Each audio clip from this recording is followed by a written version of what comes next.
We're still looking at how to prove two triangles are congruent, but this type just adds a slight little step to it.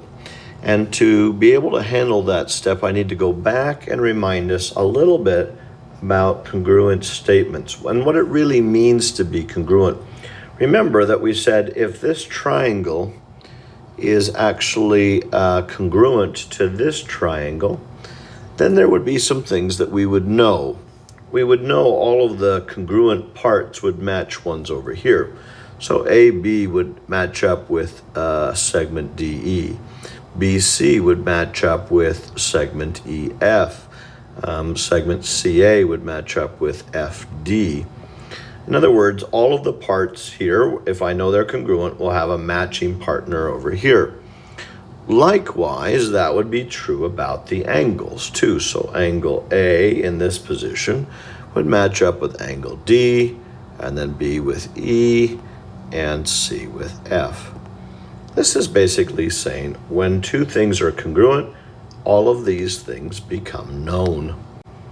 A short way of saying what I just said is, again, when two triangles are congruent, this one is congruent to this one, then there is a relationship between them, that the corresponding parts of those congruent triangles are congruent, right?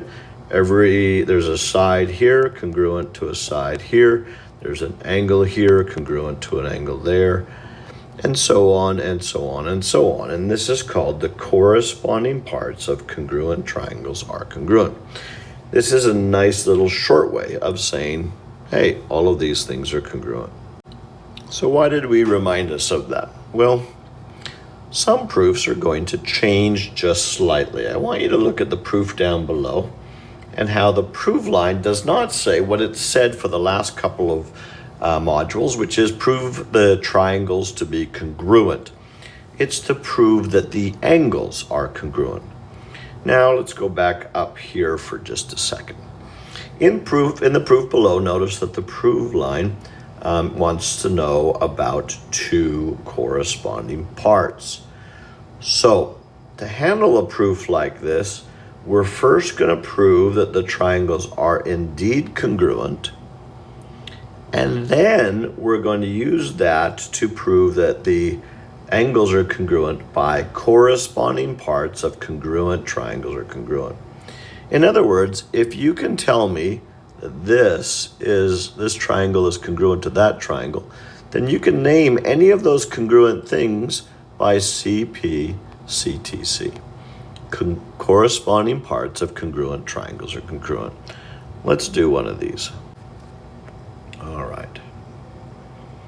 So we just start like normal, trying to show that they are congruent. So let's take a look at what's in our given first, and let's write that down.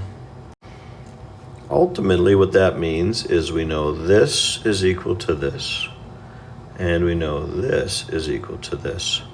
That's pretty good knowledge. We actually know two very helpful things. We know a side, and we also know another side in the relationship. What else could we add? Well, you and I know what to look for: vertical angles, parallel lines, common sides. I see some vertical angles right in there. Let's name those.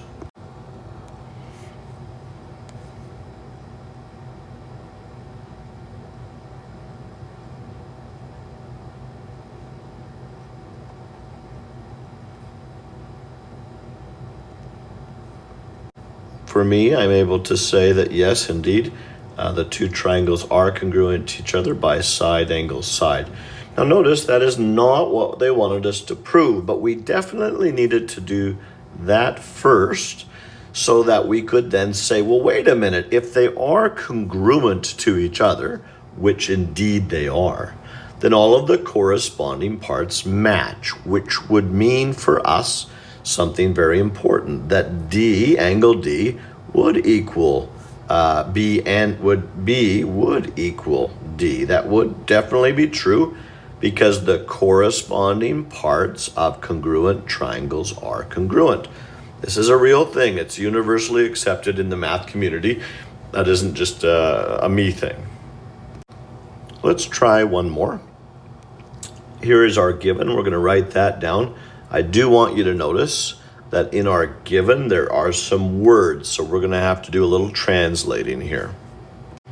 So I've written down my given, and I'm going to mark angle G in this corner will always be equal to J because that was in the given. I was told about a midpoint. Now remember, when you've been given words, you got to translate those words. So let's translate those words. I've made the translation now. You know that if it is the midpoint of ME, here's ME, what ultimately that means is MT will be congruent to ET by the definition of that midpoint. Always, we're in the business of taking words in givens and translating them into statements. Now that gives us, let's mark that in, that gives us a side. We're still shy one piece of information, but I think you see it. It's that beautiful little vertical angle right in there and there. So let's record our vertical angle. Angle GTM is congruent to JTE. Vertical angles are congruent or equal. Now we are in good shape. We still got a ways to go though. We can now state congruence. Let's get that far. We do now have our triangles to be congruent by angle side, angle side, or side angle. But look at where I'm going. I'm still not there yet. I need to prove that something is a middle point. So to know it's a middle point, I need to know the distances are the same.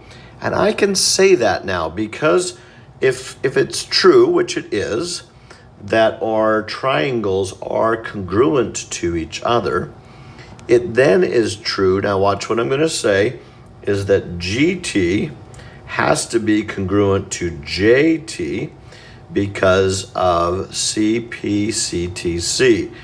And what will that mean? Well, if those two are the same, then we're going to be able to say that indeed that is a middle point. Let's slide this up just a little bit. And so my final statement is going to be what they want us to say is T then is the midpoint, and I'll just write mid of GJ, and the reason is because the definition of a middle point, midpoint. Now that last little bit, let me explain it. So I noticed something unique about what they wanted me to prove up here is they wanted a middle point. To be able to prove a midpoint, first I had to prove that the objects, that they were congruent. Congruence led to two equal pieces, and two equal pieces led to what it meant to be a middle point by the very definition of a midpoint. I've done this one because there's one like this about bisectors and another one by midpoint that's a little tricky. I wanted to do one full proof with you.